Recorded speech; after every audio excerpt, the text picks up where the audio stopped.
درفشاں کی چیخیں تاریخی میں گونج رہی تھیں۔ بند ہوتی آنکھوں کے ساتھ زارون کے لبوں سے جو اگلا لفظ ادا ہوا وہ درفشاں کا نام ہی تھا۔ ڈاکو فوراً وہاں سے بھاگے تھے۔ شارون کی گاڑی سب سے آگے تھی۔ نہیں معلوم کیوں مجھے بہت عجیب سی گھبراہٹ ہو رہی ہے، ساتھ بیٹھی مہتاب بیگم نے کہا تھا، ہمیں رات کے وقت سفر نہیں کرنا چاہیے تھا۔ شارون کچھ نہ بولا، بس ہلکے سے سر ہلا دیا۔ سامنے سڑک کے بیچ شارون کی گاڑی کھڑی تھی اور اس کے دونوں دروازے کھلے تھے۔ دیکھ کر یوں لگتا تھا کہ اندر کوئی بھی نہیں ہے۔ شارون نے فوراً بریک لگائی۔ اس کا دل زور سے دھڑک اٹھا۔ جیسے ہی وہ گاڑی کے پاس پہنچا تو اس کے قدموں تلے سے زمین نکل گئی تھی۔ سامنے ہی زارون سکندر کی لاش زمین پر پڑی تھی۔ اس کی آنکھیں پھٹی کی پھٹی رہ گئی۔ پاس سے درفشاں بیٹھی سسکیوں کے ساتھ رو رہی تھی اور اس کا لباس جگہ جگہ سے پھٹا ہوا تھا۔ شاید زمین پر گھسیٹنے کی وجہ سے وہ پھٹ گیا تھا۔ رو رو کر اس کا سارا میک اپ خراب ہو گیا تھا اور آنکھوں سے کاجل پھیل چکا تھا۔ بال بکھرے ہوئے تھے۔ اپنے شوہر کی لاش کے پاس بیٹھی پوری طرح سے رو رہی تھی۔ مہتاب بیگم نے جب دیکھا تو وہ زمین پر گر گئی۔ ان کے جوان بیٹے کی لاش سامنے تھی اور بہو اجڑی ہوئی حالت میں بیٹھی تھی۔ خوشیوں بھرے لمحات غم میں تبدیل ہو گئے تھے۔ شارون سکندر کا بھی بہت برا حال تھا۔ وہ بھی یہ سب دیکھ کر گھبرایا ہوا تھا۔ کسی نے درفشاں کے گھر والوں کو بھی فون کر کے بتا دیا تھا۔ وہ لوگ بھی فوراً پہنچ گئے تھے۔ درفشاں کی ماں اپنی بیٹی کو سنبھال رہی تھی۔ وہ اپنی بیٹی کو سینے سے لگائے مسلسل روئے جا رہی تھی۔ آج ہی تو ان کی بیٹی کی رخصتی ہوئی تھی اور آج ہی وہ بیوہ ہو گئی تھی۔ شارون سکندر نے بہت مشکل سے سب کچھ سنبھالا تھا۔ مشکل سے اس نے مہتاب بیگم کو گاڑی میں بٹھایا اور پھر بہت ہی مشکل سے اس نے زارون کی لاش کو رشتہ داروں کی مدد سے اٹھایا تھا۔ اس کے دل پر کیا گزر رہی تھی یہ وہی جانتا تھا۔ اسے اپنے بھائی سے بہت پیار تھا۔ درفشاں سے سب لوگ پوچھنے لگے کہ کیا ہوا تھا۔ وہ صرف اتنا بول پائی تھی کہ زارون نے خود کو چھڑانے کی کوشش کی تو ڈاکو نے اسے مار دیا۔ کچھ ہی دیر میں وہ لوگ سکندر حویلی پہنچ گئے تھے۔ یہاں آ کر درفشاں کا تو برا حال تھا۔ ادھر مہتاب بیگم بھی اپنے جوان بیٹے کی موت پر خود کو سنبھال نہیں پا رہی تھی۔ شام کے وقت زارون کو دفنا دیا گیا۔ پھر سب مہمان گھروں کو چلے گئے اور قریبی رشتہ دار حویلی میں ہی ٹھہر گئے تھے۔ درفشاں کے ماں باپ بھی وہیں پر ہی تھے۔ وہ کبھی درفشاں کو دیکھتے اور کبھی مہتاب بیگم کو۔ دونوں کی حالت ہی بری تھی۔ ایک نے اپنا جوان بیٹا کھویا تھا اور دوسری نے اپنا شوہر۔ اس وقت شارون سکندر نے بہت ہمت دکھائی تھی۔ پھر سوئم کے دن بھی سب مہمان آئے تھے اور گاؤں کی عورتیں تو درفشاں کو منحوس کہہ کر پکار رہی تھی۔ ارے دیکھو تو کتنی منحوس ہے، آتے ہی اپنے شوہر کو کھا گئی۔ تبھی درفشاں کی ماں بولی، یہ سب قسمت کا کھیل ہے، اس میں میری بیٹی کا کوئی قصور نہیں، لیکن عورتوں کا کیا ہے، ان کی زبان کہاں بند ہوتی ہے۔ سوئم کے بعد درفشاں کے ماں باپ اپنے گھر جانے لگے تو انہوں نے درفشاں کو بھی ساتھ لے جانے کو کہا، لیکن اس نے ساتھ جانے سے انکار کر دیا۔ نہیں بابا، میں آپ کے ساتھ نہیں جاؤں گی۔ اگر وہ کہتی کہ وہ جانا چاہتی ہے تو مہتاب بیگم نے اسے نہیں روکنا تھا۔ اگر مہتاب بیگم نے ان عورتوں کی بات کا یقین نہیں کیا تھا تو ان کی بات کو رد بھی نہیں کیا تھا۔ پھر وہ اکیلی ہو گئی کیونکہ مہتاب بیگم اپنے بیٹے کا غم منا رہی تھی اور درفشاں اپنے شوہر کا۔ درفشاں زارون کے کمرے میں اس کی ایک ایک چیز کو پاگلوں کی طرح اٹھا کر دیکھتی تھی اور ہر وقت روتی رہتی۔ پھر اس نے ایک فیصلہ کیا تھا کہ وہ ساری عمر اس حویلی میں زارون کی بیوہ بن کر گزارے گی۔ آہستہ آہستہ اس سے اپنی ساس کا خیال رکھنا شروع کر دیا۔ ان کے کھانے پینے کا، ان کے میڈیسن کا وہ اچھے سے خیال رکھ رہی تھی۔ اور شارون سکندر جو درفشاں سے شروع سے پیار کرتا تھا، اس کی اجڑی ہوئی حالت کو دیکھ کر افسردہ ہو جاتا تھا۔ اس کا بس نہیں چلتا تھا کہ کسی طرح سے ڈھیر ساری خوشیاں درفشاں کی جھولی میں ڈال دے۔ ابھی زارون کو مرے مہینے سے اوپر ہی ہوئے تھے کہ ایک دن اچانک درفشاں کی حالت خراب ہو گئی۔ وہ اچانک بے ہوش ہو گئی تھی۔ شارون سکندر تو ایک دم پریشان سا ہو گیا تھا۔ اور نوکرانی کی مدد سے اسے ہاسپٹل لے آیا۔ درفشاں بہت کمزور لگ رہی تھی، اس کا رنگ سرد پڑ رہا تھا، لیکن کچھ ہی دیر بعد شارون کے ہوش اڑے جب لیڈی ڈاکٹر نے کہا کہ شی از پریگننٹ۔ اسے یقین ہی نہیں آ رہا تھا، وہ تو گویا پاگل سا ہو رہا تھا۔ گھر آ کر اس نے اماں سائیں کو یہ بات بتائی، وہ تو چپ سی ہو گئی تھی، لیکن شارون چپ نہیں ہوا تھا۔ وہ سیدھا اس کے کمرے میں آیا۔ تم اتنی گھٹیا ہو سکتی ہو، میں سوچ بھی نہیں سکتا۔ درفشاں نے حیرت سے اسے دیکھا تھا۔ نہیں شارون، یہ بچہ زارون سکندر کا ہے، بکواس بند کرو۔ رخصتی کے دن ہی زارون اس دنیا سے چلا گیا تھا۔ وہ اس سے برا بھلا کہنے کے بعد باہر چلا گیا، اور درفشاں کے پاس رونے کے سوا کچھ نہ تھا۔ عورت کا سب سے بڑا سہارا اس کا شوہر ہوتا ہے۔ درفشاں کا شوہر تو اس کا سہارا بننے سے پہلے ہی اس دنیا سے چلا گیا تھا۔ اس نے خوشیوں سے پہلے ہی کام دیکھ لیے تھے۔ یہی دکھ تو اسے اندر ہی اندر کھائے جا رہا تھا، اور اوپر سے ایک اور مسئلہ بن گیا تھا۔ کوئی بھی اس کی بات پر یقین نہیں کر رہا تھا کہ یہ بچہ زارون سکندر کا ہے۔ درفشاں کی آنکھیں رو رو کر سوج چکی تھیں، دل میں ایک بوجھ سا محسوس ہو رہا تھا۔ ہر طرف سے الزام تحقیر اور شکوک کی تلواریں اس کے وجود کو چیرتی جا رہی تھی، مگر سب سے بڑا زخم اسے تب لگا جب مہتاب بیگم، اس کی ساس، جنہیں وہ ماں جیسا سمجھتی تھی، وہ بھی اس پر شک کرنے لگی۔ شام کے وقت وہ درفشاں کے کمرے میں آئے۔ ان کے چہرے پر سختی تھی، وہ بہت غصے میں تھیں، اور لہجے میں زہر گھلا ہوا تھا۔ بس بہت ہو گیا درفشاں، یہ جھوٹا مزید برداشت نہیں ہوگا۔ زارون کی روح کو تم بے وجہ تڑپا رہی ہو، تمہیں شرم آنی چاہیے۔ اس دنیا سے جانے والے پر اتنا بڑا بہتان باندھ رہی ہو۔ درفشاں کے دل پر جیسے کسی نے ہتھوڑا مارا ہو، وہ تڑپ کر اٹھی، آنکھوں سے آنسو بہنے لگے، مگر خود پر قابو پاتے ہوئے وہ نرم مگر مضبوط آواز میں بولی، میں جھوٹ نہیں بول رہی مومانی جان، خدا کی قسم یہ بچہ زارون کا ہے۔ وہ مہندی کی رات وہ آیا تھا، میرے کمرے میں آیا تھا۔ مہتاب بیگم نے تڑک کر کہا، جھوٹ، سفید جھوٹ۔ زارون مہندی کی رات گھر پر ہی تھا، اور تم اب کہہ رہی ہو کہ وہ تمہارے پاس آیا تھا۔ کیا ثبوت ہے تمہارے پاس؟ کس نے دیکھا ہے زارون کو؟ تمہارے گھر والوں کو تو پتہ ہوگا نا؟ میں تمہاری ماں سے پوچھتی ہوں۔ درفشاں کی آواز کانپنے لگی، مگر وہ ہمت باندھے رہی۔ وہ آیا تھا مومانی جان، شاید کسی نے نہ دیکھا ہو، لیکن وہ وہاں آیا تھا۔ اس نے مجھے گلے لگایا، کہا کہ وہ مجھ سے محبت کرتا ہے۔ وہ 3 گھنٹے میرے ساتھ رہا تھا۔ اس نے وہ سب میرے ساتھ کیا تھا جو میاں بیوی کے پیش ہوتا ہے۔ مہتاب بیگم نے تن سے کہا لگایا، بکواس بند کرو، تم جھوٹ بول رہی ہو۔ ضرور یونیورسٹی میں کسی کے ساتھ منہ کالا کیا ہوگا، اور اب میرے بیٹے کے نام لگا رہی ہو۔ درفشاں کے چہرے پر زردی چھا گئی۔ میں کچھ ثابت نہیں کرنا چاہتی مومانی جان، بس اتنا کہہ رہی ہوں کہ یہ بچہ زارون سکندر کا ہے۔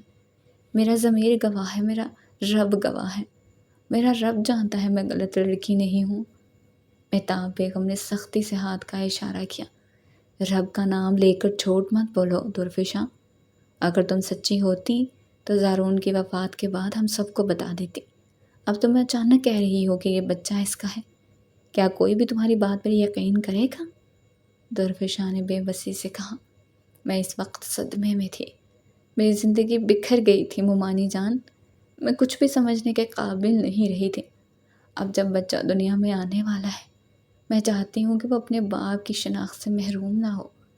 مہتاب بیگم نے سرد آنکھوں سے اسے دیکھا تھا، تم چاہتی ہو کہ ہم سب تمہارے اس خود ساختہ دعوے پر آنکھیں بند کر کے یقین کر لیں درفشاں؟ میں تمہارے لیے دعا کر سکتی ہوں، تمہیں معاف بھی کر سکتی ہوں، اگر زارون کا نام کسی جھوٹ سے جوڑنے کی اجازت نہیں دے سکتی۔ درفشاں نے آخرکار ہمت ہار دی، وہ زمین پر بیٹھ گئی، آنکھوں سے بہتے آنسو دامن میں جذب ہوتے جا رہے تھے۔ تو پھر ٹھیک ہے مومانی جان، آپ نہ مانیں، مگر ایک دن سچ خود سب کے سامنے آئے گا۔ میں اس دن کا انتظار کروں گی، میرا اللہ میرے ساتھ ہے، بس وہی میرا ایک گواہ ہے۔ مہتاب بیگم خاموشی سے پلٹ گئی، دروازہ بند ہوا اور کمرے میں صرف سسکیاں باقی رہ گئیں۔ درفشاں کی سچائی دب کر رہ گئی تھی۔ اسے کیا معلوم تھا کہ زارون سکندر اسے تنہا چھوڑ جائے گا۔ درویشاں کے اندر جیسے سب کچھ ٹوٹ چکا تھا، سب راکھ ہو چکا تھا۔ وہ جو کچھ عرصہ پہلے تک خوابوں کے گلشن میں تھی، اب الزام اور نفرت کے صحرام میں تنہا بھٹک رہی تھی۔ مہتاب بیگم کے کمرے سے نکلنے کے بعد اس نے دروازہ بند کیا، ٹوٹے دل کے ساتھ فرش پر بیٹھ کے۔ آنکھوں سے آنسو رکے ہی نہیں۔ کتنا مشکل ہوتا ہے کسی عورت کے لیے اپنے کردار کی صفائی دینا، اور جب سننے والا کوئی نہ ہو تو وہ صفائی بھی صرف خاموش چیخ بن کر رہ جاتی ہے۔ اس نے اپنی ماں کو فون کیا، امی آپ حویلی آ جائیں، میں بہت پریشان ہوں۔ اس کا ضبط جواب دے گیا تھا۔ دروازہ کھلا اور درفشاں کی ماں رشیدہ بیگم اندر داخل ہوئیں۔ درفشاں بیٹی، ان کی آواز میں بے چینی تھی۔ درفشاں نے سر اٹھایا اور اپنی ماں کو دیکھتے ہی سینے سے لگ گئی۔ وہ ماں کی آغوش میں پناہ لینا چاہتی تھی۔ امی، وہ لوگ میری بات پر یقین نہیں کرتے، ممانی جان بھی، شارون بھی، سب مجھے جھوٹا سمجھتے ہیں۔ وہ باہر مہتاب بیگم سے سب کچھ سن چکی تھی۔ انہیں اپنی بیٹی پر پورا بھروسہ تھا۔ رشیدہ بیگم نے بیٹی کے سر پر ہاتھ رکھا، آنسو اپنی آنکھوں سے پونچھے اور مضبوطی سے کہا، چل بیٹا، گھر چل، یہاں تیرے لیے اب کچھ نہیں بچا۔ جب اپنے ہی یقین نہ کریں تو پھر وہ گھر نہیں رہتا۔ درفشاں نے چونک کر ماں کی طرف دیکھا، لیکن امی، یہ میرا سسرال ہے، زارون کا گھر ہے، میں یہاں سے کیسے چلی جاؤں؟ رشیدہ بیگم کی آنکھوں میں دکھ تھا۔ زارون کا گھر تب ہوتا جب وہ زندہ ہوتا، اب تو صرف اس کی یادیں بچی ہیں۔ بیٹی تو یہاں رہے گی تو ہر دن تمہارے لیے اذیت بن جائے گا، اور پھر جب یہ تم پر یقین ہی نہیں کرتے تو تم کیوں یہاں رہو؟ درفشاں نے چند جوڑے اور ضروری سامان پیک کیا اور پلٹ کر اس گھر کو دیکھا جس سے اس کی ساری امیدیں وابستہ تھیں۔ شارون سکندر سیڑھیوں پر کھڑا سب دیکھ رہا تھا۔ اس کے چہرے پر سختی تھی، مگر آنکھوں میں ایک پلک اداسی تھی۔ جا رہی ہو؟ درفشاں رکی، نگاہ اٹھا کر شارون کی طرف دیکھا۔ ہاں، جا رہی ہوں۔ جب اپنے ہی پرائے بن جائے تو وہاں رکنے کا کوئی فائدہ نہیں ہوتا۔ درفشاں کی آنکھوں میں آنسو بھر آئے۔ ایک دن سب کو پتہ چل جائے گا، شارون سکندر کہ میں جھوٹی نہیں ہوں۔ شارون نے نظریں چرا لیں۔ درفشاں نے پلٹ کر ماں کا ہاتھ تھاما اور گھر سے باہر نکل گئی۔ گھر کے باہر آسمان پر بادل چھائے ہوئے تھے، جیسے قدرت بھی درفشاں کے دکھ میں شریک ہو۔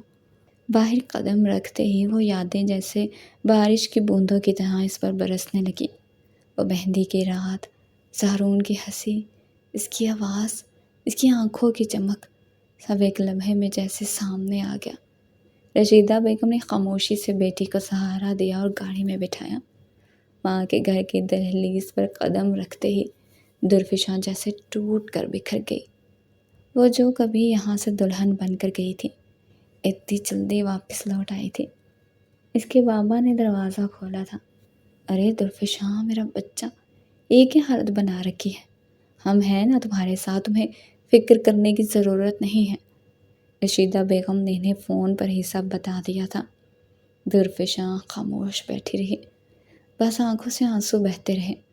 ماں نے اس کے بالوں میں انگلیاں پھیرتے ہوئے کہا، تو رو لے بیٹی، رو لے جتنا جی چاہتا ہے، مگر یاد رکھ تیری ماں زندہ ہے، اور جب تک میں ہوں تجھے کسی کے سہارے کی ضرورت نہیں۔ درفشاں نے ماں کا ہاتھ تھام لیا۔ امی، میں تھک گئی ہوں، میں بس یہ چاہتی ہوں کہ کوئی مجھے سمجھ لے، بس یقین کر لے۔ رشیدہ بیگم نے پیار سے بیٹی کا سر چوم لیا۔ میں تجھ پر یقین کرتی ہوں، اور اگر دنیا نہیں کرتی تو دنیا جائے بھاڑ میں۔ اللہ سب دیکھ رہا ہے، اور سچ کبھی چھپتا نہیں، چاہے جتنا بھی اندھیرا ہو۔ کمرے میں خاموشی چھا گئی، بس ماں کی ممتا اور بیٹی کی تکلیف ایک دوسرے سے لپٹ گئی۔ اسی رات درفشاں نے رب کے حضور ہاتھ اٹھائے۔ یا اللہ، تو سچ کا محافظ ہے، تو جانتا ہے کہ میں غلط نہیں، بس مجھے صبر دے، ہمت دے، اور وہ دن دکھا دے جب سب کو میرے سچ پر یقین آ جائے۔ شارون سکندر سیڑھیوں پر کھڑا خاموشی سے درفشاں کو جاتے دیکھ رہا تھا۔ وہ منظر اس کی آنکھوں میں نقش ہو چکا تھا۔ درفشاں اپنی ماں کے ساتھ خاموش اور بے چین قدموں سے سسرال کی دہلیز پار کر رہی تھی۔ وہ درفشاں اس کی آنکھوں میں کبھی زندگی کی روشنی تھی، آج صرف درد اور بے یقینی تھی۔ اندر کا دل عجیب کشمکش میں تھا۔ بچپن سے لے کر آج تک درفشاں اس کے دل کا ایک خاموش گوشہ تھی۔ وہ ہمیشہ سے اسے چاہتا رہا، لیکن کبھی اپنی ماں سے بات کرنے کی ہمت نہیں کی تھی۔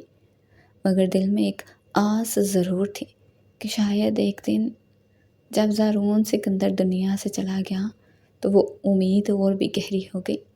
میں ماں سے بات کروں گا، درفشاں اب اکیلی ہے، میں اسے سہارا دوں گا، عزت دوں گا۔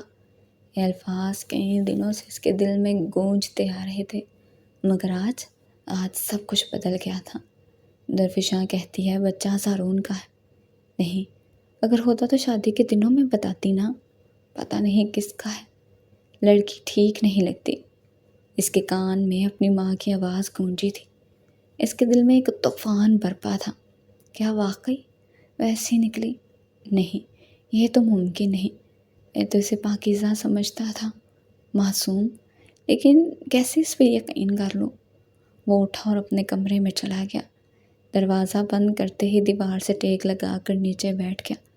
مٹھیاں بھینجی ہوئی تھیں اور آنکھیں سرخ ہو رہی تھیں۔ ایسا لگ رہا تھا کہ وہ کب سے نہیں سویا۔ مجھے وہ سب سے الگ لگتی تھی۔ اس کی خاموشی، اس کی شرم، اس کی سادگی۔ میں نے اسے خوابوں کی شہزادی سمجھا تھا۔ اس سے دونوں ہاتھوں سے سر تھام لیا۔ رشیدہ بیگم صحن میں ٹہل رہی تھی۔ ان کے چہرے پر ایک عجیب قسم کی خاموشی تھی، مگر آنکھوں میں وہ چنگاری دکھائی دے رہی تھی جو صرف ماں کے اندر ہوتی ہے۔ اسے اپنی بیٹی پر پکا یقین تھا۔ دن یوں ہی گزرتے رہے۔ وہ ماں جس نے ہمیشہ بیٹی کا سر اٹھا کر جینا سکھایا تھا، اب اس کی جھکی نظریں اور زرد چہرہ برداشت نہیں ہو رہا تھا۔ وہ درفشاں کا بہت خیال رکھتی تھی۔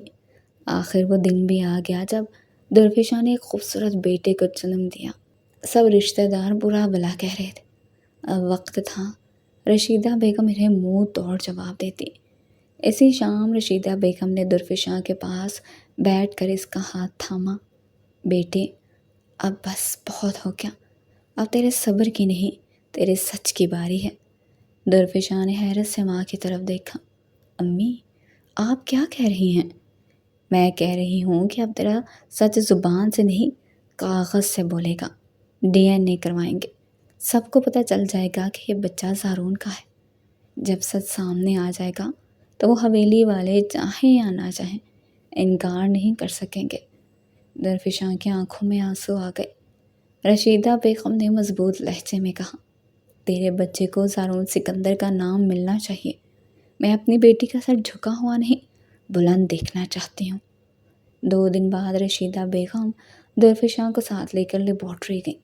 وہاں قانونی طریقے سے DNA ٹیسٹ کے لیے درفشاں اور زارون کی ذاتی اشیاء جو درفشاں کے پاس محفوظ تھیں۔ لیبارٹری والوں نے سب کچھ اطمینان سے لیا اور کہا کہ رپورٹ 1 ہفتے میں آ جائے گی۔ وہ 1 ہفتہ 1 صدی کی طرح طویل تھا۔ درفشاں نے ہر دن اللہ سے بس ایک دعا مانگی، میرے مولا سچ کو زبان دے دے۔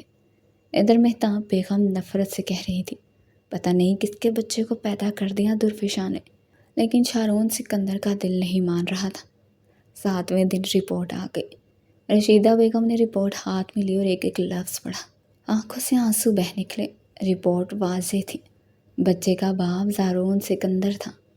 رشیدہ بیگم نے اپنے آنسو صاف کیے اور اسی دن رپورٹ کی کاپی تیار کروا کر ایک خوبصورت لفافے میں رکھوائی۔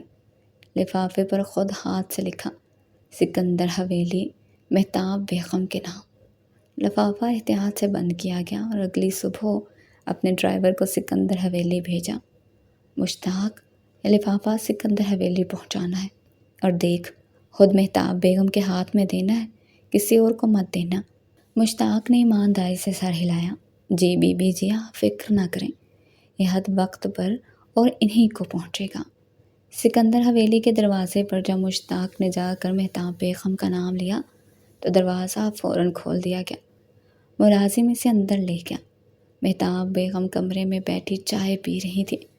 مشتاق نے آگے بڑھ کر ادب سے سلام کیا اور لفافہ ان کے ہاتھ میں دیا۔ یہ رشیدہ بی بی نے دیا ہے، فرمایا ہے کہ آپ خود ہی پڑھ لیں، کسی اور کو نہ دیں۔ مہتاب بیگم نے چونک کر لفافہ ہاتھ میں لیا، سرسری سی نگاہ سے مشتاق کو جانے کا اشارہ کیا۔ جب وہ اکیلی ہو گئیں تو لفافہ کھولا۔ جیسے ہی رپورٹ پر نظر پڑی ان کے ہاتھ کانپنے لگے، آنکھیں حیرت سے پھیل گئیں، دل کی دھڑکن ایک لمحے کو رک سی گئی۔ D N A result, biological father Zaroon Sikandar, confirmed. لفافہ ان کے ہاتھ سے گر گیا اور آنکھوں میں آنسو تھے۔ ان کی حالت خراب ہونے لگی۔ یہ کیا کر دیا میں نے اس معصوم پر الزام لگا کر اچھا نہیں کیا، اور وہ بچہ، وہ تو میرے زارون کی نشانی ہے۔ سکندر حویلی کا وارث ہے۔ وہ پاگل سی ہونے لگی تھی۔ تبھی شارون سکندر کمرے میں آیا۔ اس نے جب اپنی ماں کی حالت دیکھی تو پریشان سا ہو گیا۔ اماں سائیں، کیا ہوا ہے؟ آپ کیوں رو رہی ہیں؟ مہتاب بیگم کچھ نہ بولی۔ زارون نے ٹیبل پر پڑا ہوا کاغذ اٹھایا۔ یہ کیا ہے؟ اور اگلے ہی پل سے حیرت ہوئی تھی۔ یہ تو ڈی این اے رپورٹ ہے، اور درفشاں سچ کہہ رہی تھی۔ اماں سائیں، وہ بچہ تو زارون کا ہے۔ کتنی دیر وہ زارون کو یاد کر کے روتے رہے۔ پھر مہتاب بیگم نے ایک فیصلہ کیا کہ وہ درفشاں سے معافی مانگیں گی اور اسے واپس سکندر حویلی لے کر آئیں گے۔ اور اسی پل شارون نے بھی فیصلہ سنا دیا تھا کہ وہ درفشاں سے نکاح کرے گا، اور مہتاب بیگم کو اور کیا چاہیے تھا؟ اسی طرح تو وہ درفشاں کو مستقل طور پر حویلی رکھ سکتی تھی، اور شارون کی تو بچپن کی خواہش پوری ہونے جا رہی تھی۔ لیکن اب فیصلہ تو درفشاں نے کرنا تھا۔ وہ دونوں اسی وقت شہر روانہ ہو گئے۔ جیسے ہی وہ درفشاں کے گھر پہنچے، اندر اس کی ماں اسی انتظار میں تھی۔ وہ جانتی تھی کہ مہتاب بیگم ضرور آئیں گی، اور مہتاب بیگم نے آتے ہی ان کے سامنے ہاتھ جوڑ دیے تھے۔ مجھے معاف کر دو درفشاں بیٹا۔ اور وہ کیسے زارون کی ماں کو معاف نہ کرتی۔ پھر اسی وقت مہتاب بیگم نے ان کے آگے شارون کے لیے جھولی پھیلا دی تھی۔ درفشاں تو نہیں مان رہی تھی، لیکن اس کے ماں باپ کو یہی بہتر لگا تھا۔ انہوں نے اپنی بیٹی کو سمجھایا کہ تمہارے لیے اور تمہارے بیٹے کے لیے یہی بہتر ہے۔ اور شارون، وہ تو جیسے کھل سا گیا تھا۔ اسے لگ رہا تھا جیسے اسے سب کچھ مل گیا ہو۔ اس نے سوچا کہ اب کبھی بھی وہ درفشاں کی آنکھ میں آنسو نہیں آنے دے گا۔